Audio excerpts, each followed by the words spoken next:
오늘은 돌트레이트 1장 18항 선택과 유기에 대한 바른 자세 하도록 하겠습니다. 돌트레이트 1장의 주제가 뭐였죠?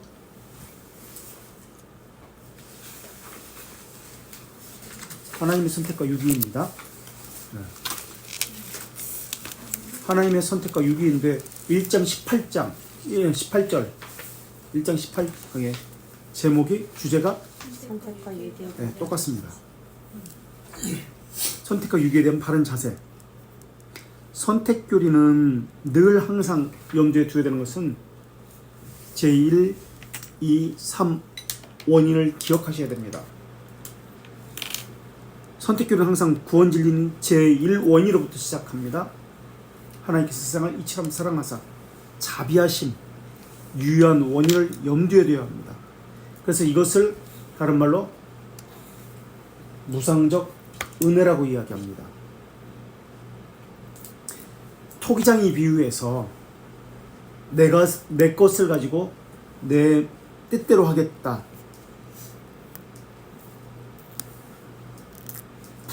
포도원 품꾼의 비유를 또 인용합니다.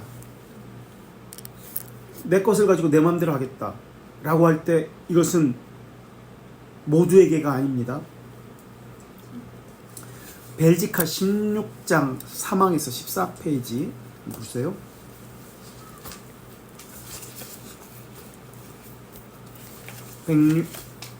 14페이지 16장 3항 1절 벨지카 16장 3항 1절 하나님의 자비하심과 정의를 명시하였다고 나오죠.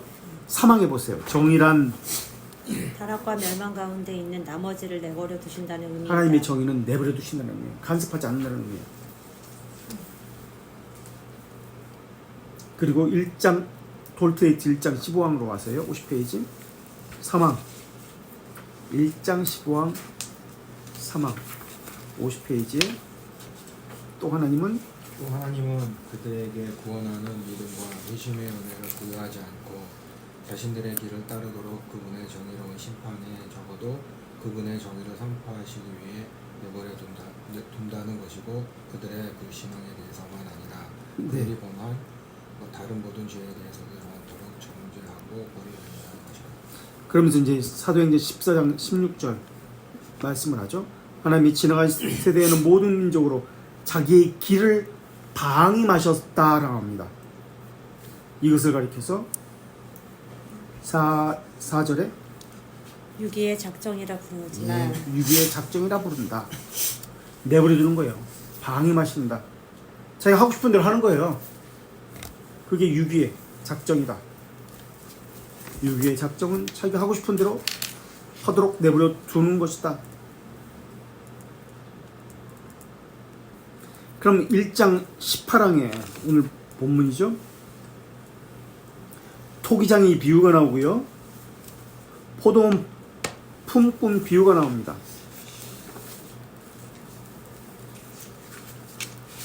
택자와 유기된 자에게 모두 이것이 지금 적용되어야 되지만 하나님이 간섭하는 자는 누구다? 선택자. 네, 택자에게만 그런다고 나와요. 하나님이 간섭한다는 말의 의미는 내 마음대로 안 된다. 그 얘기예요. 내가 하고 싶은 대로 할 수 없다. 유기된 자는 내 마음대로 한다. 그 얘기예요. 내 마음대로 하고 싶은 대로 하겠다. 할 수 있다. 그래서 유기와 선택의 이 가르침에서 가장 첫 번째 정립이 되어야 되는 것은 뭐냐면 창조주와 그러니까 하나님에 대한 지식과 사람에 대한 지식이 그 관계가 정립이 돼야 돼요. 두 지식이. 하나님은 유기된 자에게 관심이 없어요. 그 사람의 인생에 개입하지도 않습니다. 그 사람은 그저 심판의 대상일 뿐입니다. 택자만 구원의 대상이고요. 하나님의 관심은 택자에게만 있습니다. 그래서 그 택자에게만 바른 길을 알려주십니다. 바른 진리를 들려주십니다. 참된 만남을 허락하십니다. 그런데 사람 입장에서 보면 이게 힘든 거예요. 내 마음대로 안 돼. 근데 어떤 사람은 승승장구하는 것처럼 보여요. 물론 유기된 자입니다. 자기가 하고 싶은 대로 다 할 수 있어요. 유기된 자는. 그 사람을 보면서 나는 실패자야? 늘 절망합니다. 사람 입장에서 보면 실패라고 생각하지만 하나님 입장에서 보면 그것은 바른 길이고 성공과 행복의 길입니다. 그런 의미에서 영혼과 시간의 개념도 알아야 됩니다. 영혼은 창조주라는 개념이고 시간은 피조물이라는 의미거든요. 영원히 시간 내에서 드러나는 것이 구속사역입니다. 그래서 시간 내에 드러난 구속사역을 몇 원이라고 얘기하죠? 제1원인 영원이고 하나님의 자비, 제2원인 실제적 원이라고 얘기합니다. 그래서 이 두 지식을 갖지 못하면 구속사역에 대한 지식도 갖지를 못합니다. 그리고 중보자를 모르면 하나님의 자비하심에 대해서 알 수가 없습니다.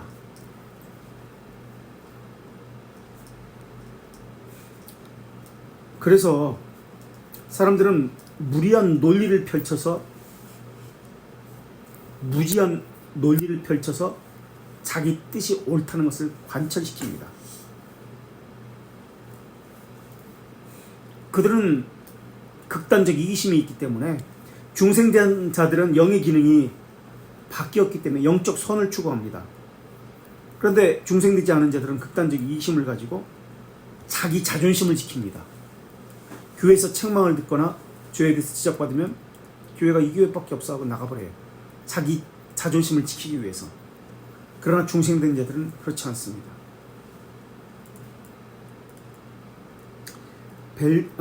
신앙고백서 10장 1항 3절 171페이지 웨스트민스터 신앙고백서 10장 1항 3절 171페이지 3절에 그들의 의지를 갱생시키고 자신의 전능한 권능으로 그들이 선한 것을 결정하도록 하고 예수 그리스도에게로 그들을 효과적으로 이끈다. 보십시오. 선한 것을 결정하도록 하나님께서 하십니다. 그 결과가 뭐냐면 예수 그리스도께 나옵니다. 그렇죠? 그러니까 이것이 선한 결정인지 아닌지 옳은 결정인지 아닌지 보면은 그 사람이 그 결정을 통해서 하나님께 더 가까이 나아가는지 멀어지는지를 보면 알 수가 있습니다. 그리스도께 더 가까이 나아갑니다. 효과적으로 이끕니다. 그것이 선한 결정입니다. 그렇게 나오는 거예요. 그리고 4절 그들은 그분의 은혜로 자발적으로 되어 가장 자유롭게 나아오게 자발적으로 자유롭게 그리고 강요해서 하지 않습니다. 자발적으로.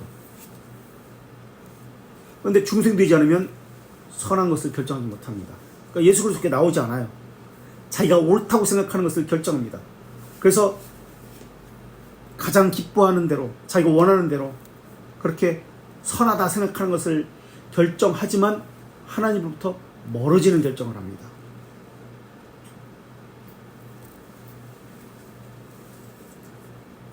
칼빈이 이제 우리가 기독교 강의에서 율법을 하고 있잖아요. 율법의 의식을 왜 하나님께서 복잡하게 만드셨는가? 왜 예배 순서가 이렇게 길어? 뭐라고 이야기했을까요? 그 질문에 구별되기 위해서 중생한 자와 그렇지 않은 자를 구별하기 위해서. 유기된 자들은 어디에만 관심이 있죠? 가시적인 표징에만 관심이 있어요. 율법의 복잡성만 관심이 있습니다. 율법 자체를 싫어해요. 그 사람들은. 그래서 율법의 수요자를 혐오합니다. 그래서 율법 준수에 대해서는 관심이 없습니다. 또 자발적, 여기서는 자발적 기쁨으로 일어나는데 자발적이 아닙니다. 두려움에 의해서만 굴복할 수 있습니다.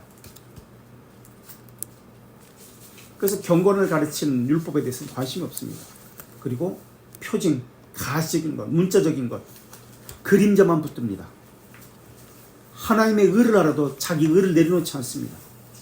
그러나 경건한 자의 관심은 표징도 물론 관심이 있지만 표징과 함께 나타나는 그 진의, 실체, 표징된 것에 관심이 있습니다. 그리고 자기 의를 내려놓으려고 부단히 노력합니다. 하나님의 의를 맞추려고 합니다. 그래서 우리 10장 1항 3절에서 살펴본 대로 의지를 갱생시키고가 그런 뜻입니다. 의지를 갱생시키고 자기를 내려놓습니다. 극단적 이기심을 버립니다. 하나님의 뜻에 맞추려고 합니다. 표징된 것에 관심이 있습니다. 이게 다 의지를 갱생시켜요. 그런 개념이에요. 자기를 부인한다는 의미기도 해요.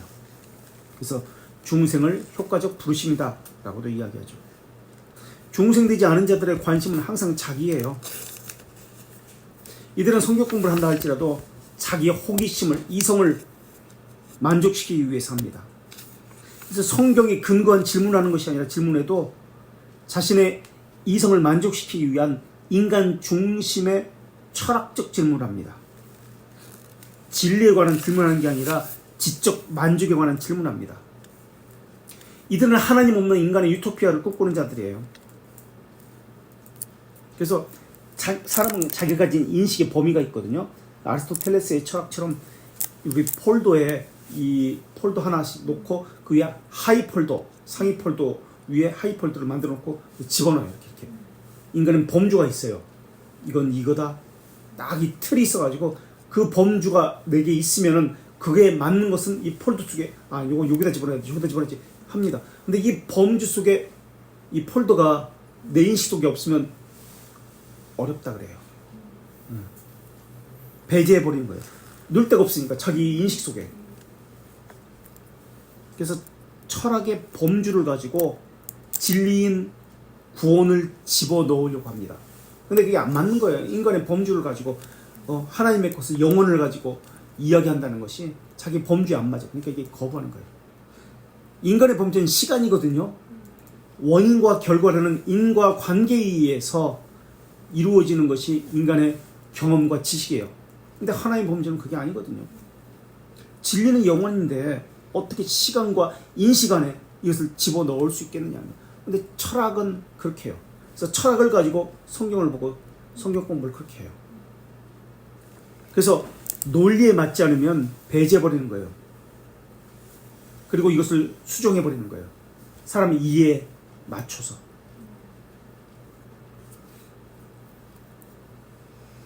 개혁교회, 개혁신앙이라고 이야기하는데 개혁신앙, 개혁교회라고 하는 사람들도 이렇게 합니다. 인간의 논리 가운데 진리와 영혼을 집어넣으려고 해요. 그게 아르미스주의자예요. 그래서 개혁교회 안에 생긴 것이 아르미스주의자들입니다. 인간 이해를 바탕으로 해요. 이해시켜달라.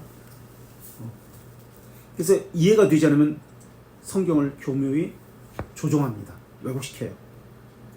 인간 범주 안에서 그것을 설명하기 위해서. 그래서 개혁교회, 개혁신앙이라고 하면서 교리를 가르칠 때 신학을 가르치는 사람들이 있습니다. 교회에서. 그건 개혁교회가 아니에요. 신학, 이것은 신학자 개인의 의견입니다. 사람의 주장이에요. 그것을 가지고 가르치면 안 돼요. 개인의 의견을 가르치면 안 돼요. 그건 개혁신학이 아니에요. 개혁신학과 개혁신앙의 차이점이 있는데 동일한 점도 있고, 신학이라고 하는 것은 논리성을 가지고 이야기합니다. 신앙은 삶의 양태를 가지고 이야기합니다. 우리는 개혁신앙을 가지고 이야기하는 거예요. 삶의 양태를 가지고 이야기하는 겁니다. 개혁교회는 개혁신앙의 기초를 합니다. 그러니까 신학을 가지고 이야기하는 사람도 있어요. 신학만 가지고. 신앙은 삶을 배제해버리고 신학만 가지고. 이게 교주주의예요. 그래서 신학의 삶이 함께 있어야 됩니다. 학문이라는 것은, 신학은 논리성과 이성적 추론에 의해서 하는 겁니다. 그래서 잘못하면 개혁신학도 교주주의가 되고 스콜라주의가 됩니다. 그래서 개혁신학 안에 스콜라주의가 들어왔습니다. 그래서 개혁신학에 스콜라주의가 화가 된 것이죠. 그게 오늘날 많이 논쟁되어 지금 그런 논쟁들이에요. 신앙은 삶의 양태를 이야기해요. 삶에서 드러나야 돼요. 고백적 삶이기 때문에.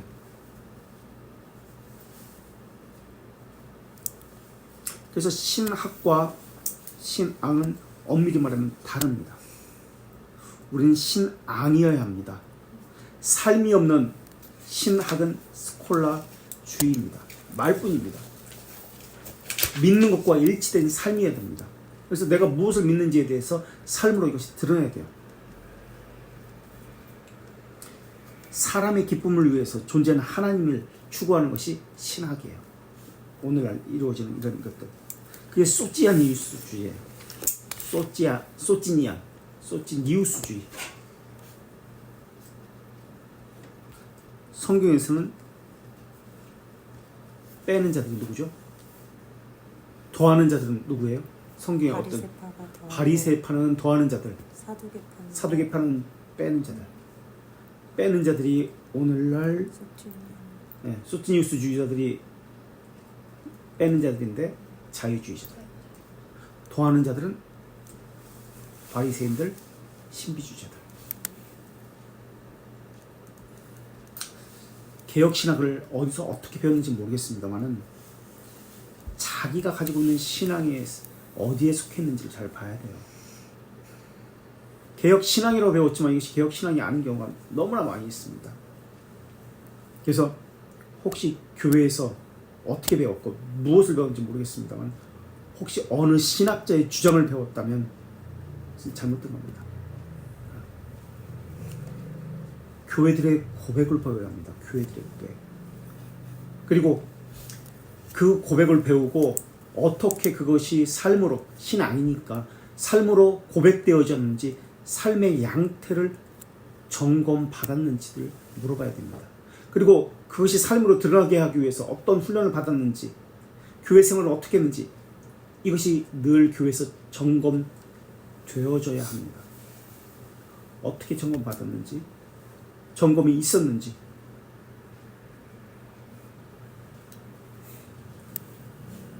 하나님이 천지를 창조하셨다라는 것으로부터 신앙이 시작되거든요.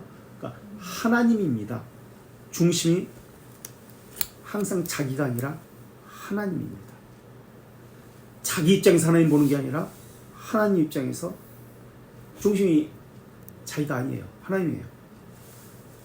그냥 되는 게 아니에요. 그것이 바로 토기장의 비유예요. 포도원 품꾼의 비유예요. 내가 내 것 가지고 내 마음대로 하겠다는 니들이 뭐냐 이거예요. 그게 토기장의 비유. 지금 여기 나오는 포도원 품꾼의 비유예요. 선택은 무상적인 은혜라고 이야기합니다. 무상적 은혜. 그래서 우리 지금 이 52페이지 돌트레이트 1장 18항 처음 시작이 무상적 은혜 선택이라고 나옵니다. 그죠? 처음 시작 무상적 은혜. 프리 그레이스. 프리가 뭐죠? 무상이란 뜻인데 값없는 이란 뜻인데 측량할 수 없다. 헤아릴 수 없다. 가치가 너무 커가지고 그게 값없는 이란 뜻이에요. 가치가 너무 커요. 그래서 우리 힘으로는 측량할 수도 없고 그것을 갚을 수도 없어요. 측량할 수 없다. 헤아릴 수 없다. 너무 무겁다. 너무 크다. 그런 개념이에요. 무상이라는 뜻은. 공짜다. 그런 개념이 아니에요. 이게 풀이라는 개념이에요.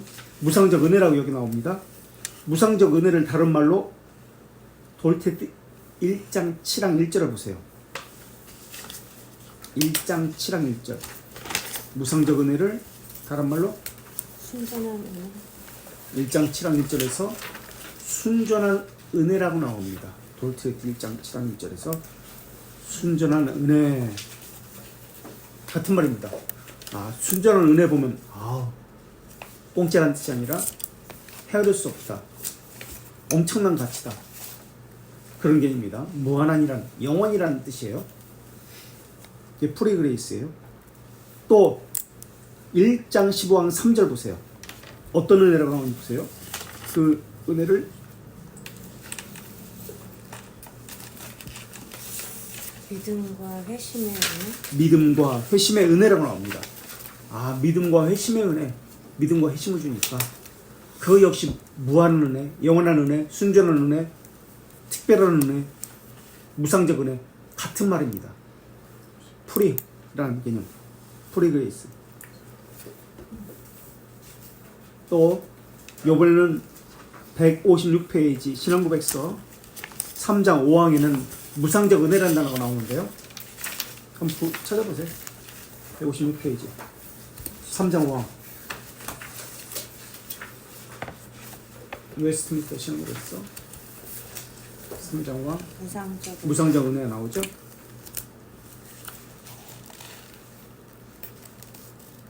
요번에는 10장 2항 1절 172페이지 웨스트민스터 신앙고백서 WCF 10장 2항 1절 이러한 여기서는 효과적 부르심은 하나님의 무상적이고 특별한 은혜에만 근거합니다. 무상적 은혜 그리고 특별한 은혜라고 나옵니다. 특별한 은혜, 무상적 은혜, 믿음과 회심의 은혜, 순전한 은혜 다 같은 말입니다. 같은 의미예요. 그리고 영어로 여기도 프리그레이스 값없이 가치가 없다는 뜻 아닙니다.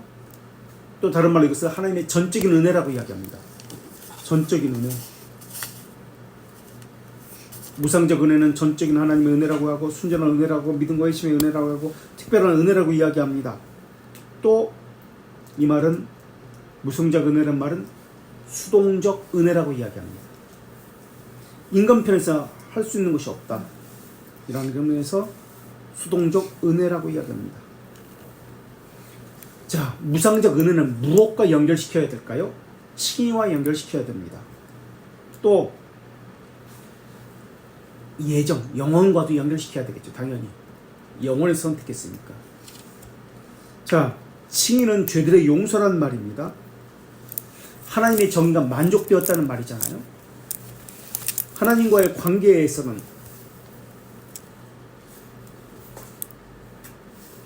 어떤 단어를 쓰죠?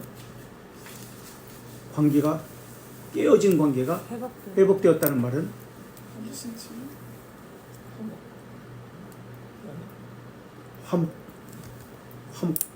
화목제물이 되셨다. 자기중심적 극단적 이기심이 하나님 편으로 돌아섰다. 그래서 죄들의 용서함을 받으면 극단적 이기심을 버리고 하나님 중심으로 돌아서게 됩니다. 화해됨을 이야기합니다. 화해됨. 하나님의 정의와 관련해서는 예수 그리스도를 희생 제물이라고 이야기하고 하나님과의 관계에서는 화목 제물이라고 이야기합니다. 그렇다면 하나님과 화해됨, 화목하게 됨이 뜻하는 것은 화목하게 됨으로, 화해됨으로 두 가지 혜택을 누리게 됩니다. 하나는 아까 영원과 관련되어졌다 그랬잖아요. 무상은 창세전에 선택받았다는 것을 깨닫는 기쁨을 얻습니다. 확인하게 됩니다. 인식과 관련돼서 창세전에 영원에서 선택되었다는 것을 깨닫는 기쁨을 얻습니다. 첫째. 둘째, 예수 그리스도 안에서 무상적 은혜의 혜택을 받았다는 것을 깨닫게 됩니다. 그래서 무상적 은혜의 혜택은 칭의, 견인, 성화 뭐 이러한 것들을 이야기합니다. 자녀됨 등등. 무상적 은혜의 혜택은 칭의, 화목, 자녀됨, 연합, 견인 이런 것들 이야기하고요. 화해된 자녀는 어떻게 될까요? 그럼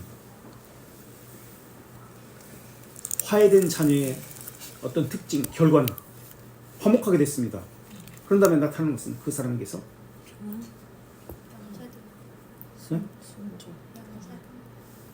그러니까 양자됨이나 화목하게 된 자녀 같은 말이죠. 돌데이트 5장 7항 2절 84페이지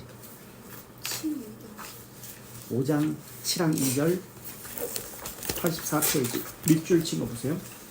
2절 5장 7항 2절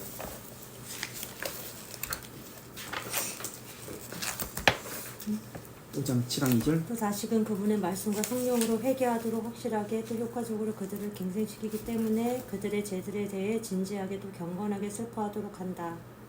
그래서 그들은 중보자의 보혈로 사면을 구하고 얻게 된다. 예, 화하게 된 자들은 이런 특징이 나타납니다. 회개하도록 갱생시키기 때문에 죄들에 대해서 진지하고 경건하게 슬퍼합니다. 죄에 대해서 슬퍼해요. 그리고 중보자의 보혈로 사면을 구하고 얻게 됩니다. 그 다음에 3절에 또 믿음으로 말미암아 화해된 하나님의 호의를 다시금 경험하여 그분의 자비함을 순경하고 그런 후 더욱더 두려움과 떨림으로 그들의 구원을 이루도록 더욱 부지런히 힘쓰게 된다. 예, 자비함을 순경합니다. 자비함이라는 단어.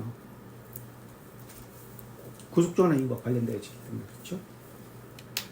그래서 용서받은 자는 자신의 범죄에 대해서 슬퍼합니다. 그리고 죄들의 용서에 대한 확신을 가지려고 노력합니다. 그래서 그 과정 중에서 하나님의 자비와 은혜를 갈급하게 되고 겸손한 삶을 살게 되고 경건한 삶을 살게 됩니다. 이게 바로 개역 신앙인입니다. 그래서 이게 삶과 관련되어 있어요. 겸손한 삶, 하나님의 은혜와 자비를 갈급하는 삶, 자기 죄에 대해서 슬퍼하는 삶, 죄들의 용서에 대한 확신을 가지려는 삶, 하나님의 자비하심을 더욱더 순경하는 삶, 이게 개역 신앙인의 삶입니다. 그래서 겸손한 삶이라는 것은 자기를 부정한다는 뜻입니다. 자기 생각, 감정, 자기 판단. 그래서 하나님께 순종하는 삶을 말해요. 하나님의 뜻에 순종하는 삶.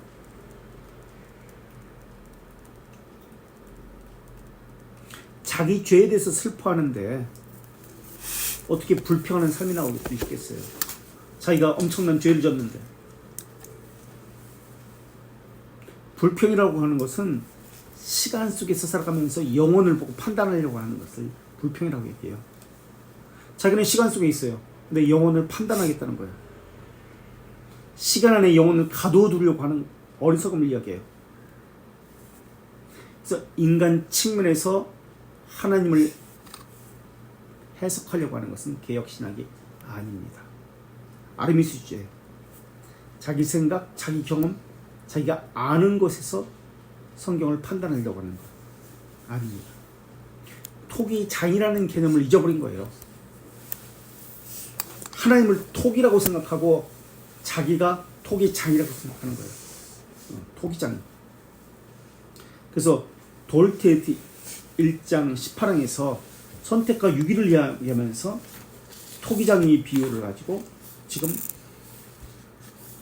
셋째 줄부터 이 사람은 내가 누구 있는 건데 감히 하나님께 반문하느냐 라고 하면서 로마서 9장 20절을 인용하면서 토기장의 비유를 지금 설명하고 있는 거예요.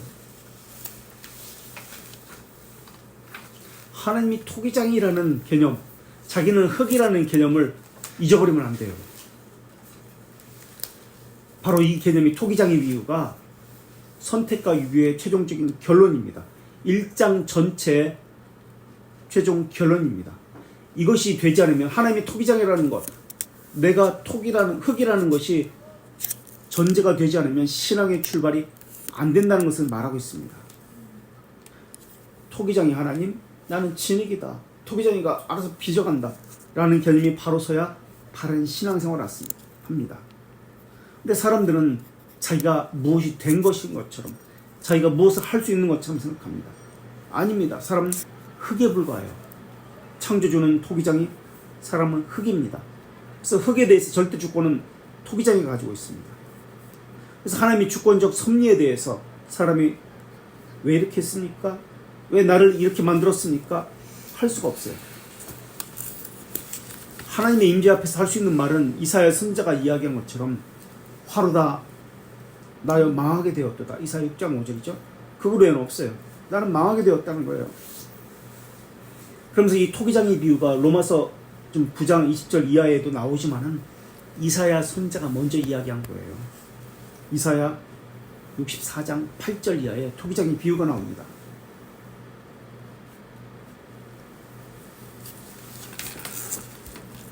유기된 자들의 증거는, 특징은 자기가 유기된 자라는 증거를 스스로 확인할 수 있습니다. 그 증거는 무엇이냐? 하나님을 토기장이라고 생각하지 않는다는 거예요. 영혼이라는 개념을 생각하지 않는다는 거예요. 사람처럼 생각하는 거예요. 하나님을 자기 측면에서 판단하는 거예요. 그래서 이들은 대중을 부추겨서 다수라는 이름으로 자신이 진리고 바른 신앙을 가졌다라는 것을 말하려고 하는 사람입니다. 하나님 입장에서 보는 게 아니라 사람 입장에서 사람의 다수, 사람의 소유물, 사람의 주장을 가지고 하나님을 판단하는 거예요. 진리를 판단하는 거예요.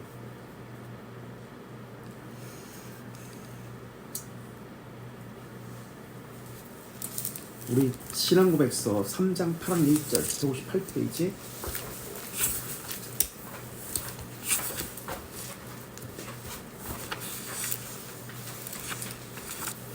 3장 8장 1절 58페이지 이 교리를 특별히 이제 신중하고 조심스럽게 다루어야 한다고 이야기하면서 이항해 보세요.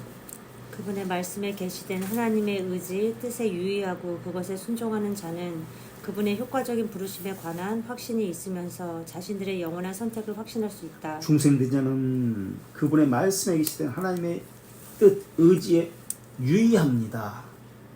그것에 순종합니다. 그분의 효과적인 부르심에 관한 확신이 있습니다. 자신들을 영원한 선택을 확신할 수 있습니다.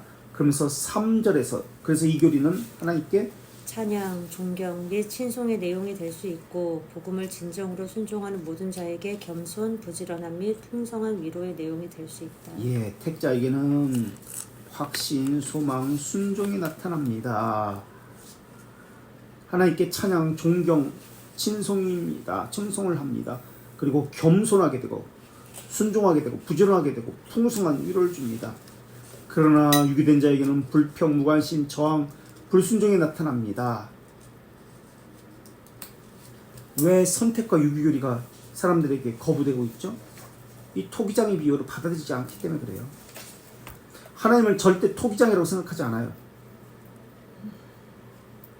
하나님의 사역은 협력적 사역이 아니라 동력적입니다. 독단적으로 행하십니다. 사람들은 이것을 인정하지 않으려고 해요. 그래서 협력하려고 해요. 그렇다면 하나님께서 유기된 자에게 주지 않은 것이 무엇이죠? 아까 살핀 대로 믿음과 회심의 은혜를 주지 않았습니다. 믿음과 회심의 은혜를 주지 않았습니다. 아까 돌트레트 1장 15장 3항에서 이야기했죠. 무상적 은혜를 주지 않았습니다. 같은 말이에요.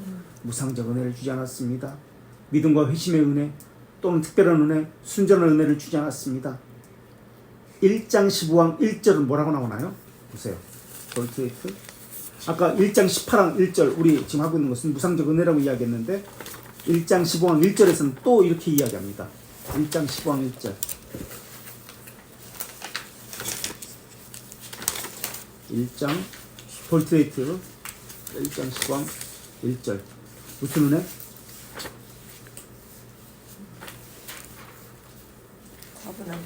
과분한 은혜 똑같은 말입니다. 무상적 은혜, 믿음과 회심의 은혜, 특별한 은혜, 순전한 은혜, 과분한 은혜 다 수동적 은혜 다 같은 말입니다. 이것은 값없이라는 말이 아니라 측량할 수 없다는 말입니다. 그 정도로 무겁고 그렇다면 유기된 자들은 하나님께서 은혜를 주지 않기 때문에 형벌을 받는 것입니까? 그럼요. 자신들의 죄 때문에 형벌을 받습니다. 하나님께서 은혜를 주지 않기 때문에 형벌을 받는 게 아니라 그들을 그냥 내버려 두었기 때문에 형벌을 받는 것이 아니라 그들이 영원한 형벌을 받는 이유는 그들 자신이 가진 죄 때문에 영원한 형벌을 받는 것입니다. 하나님의 은혜를 주지 않고 은혜를 주는 것과는 전혀 상관이 없습니다. 이미 그들은 죄의 저주 아래 있는 자들이기 때문에 형벌을 받을 뿐입니다.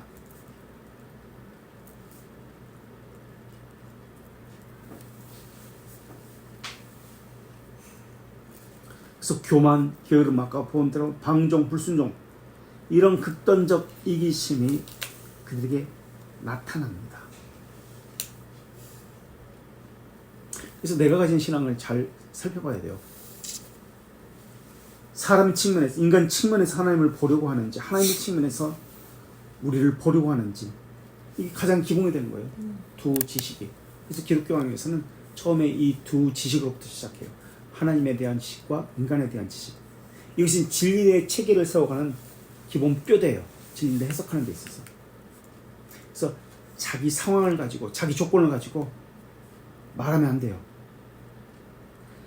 그런데 하나님의 측면에서만 가지고 말하면은 신비주의자에 빠지기 쉽고, 사람의 측면에서만 가지고 이야기하면 아르미니스주의적, 자유주의적 사고를 가지기 쉽습니다. 그래서 자기의 신앙을 점검받아야 돼요. 그래서 균형을 가지고 있어야 됩니다. 하나님의 자비하심은 하나님의 속성인데요. 하나님의 자비하심은 명시되지 않습니다. 오직 그리스도를 통해서만 명시됩니다. 하나님의 정의만 명시됩니다. 그러나 택자들은 그리스도의 그 만족으로 인해서, 하나님에 대한 정의의 만족으로 인해서 하나님께서는 하나님의 자비하심을 명시합니다. 그래서 이 죄들의 용서함과 하나님의 자비하심을 경험하게 됩니다. 그래서 저스티스, 아까 히브리어로 미슈파트라고 얘기했죠. 라이처스니스, 영어로 라이처스니스는 카다시, 체데카. 자비, 공의의 라는 단어입니다. 라이처스니스가 명시되어서 유기된 자에게 또는 선택된 자에게 정의와 그리고 또는 자비의 심판이 명시됩니다. 자비의 영광이 명시됩니다. 그래서 하나님의 정의는 유기된 자에게, 하나님의 공의는 선택된 자에게 명시됩니다. 그래서 하나님의 자녀에게는 아버지 되심을 또는 자녀 되심을 명시해서 구원하고 견인합니다. 선택은 일렉션입니다. 조건을 보지 않는 거예요. 그래서 예수 그리스도는 하나님의 정의를 만족시켰고 선택된 자에게 예수 그리스도의 은혜를 전달시켰습니다. 여기까지. 우리 이거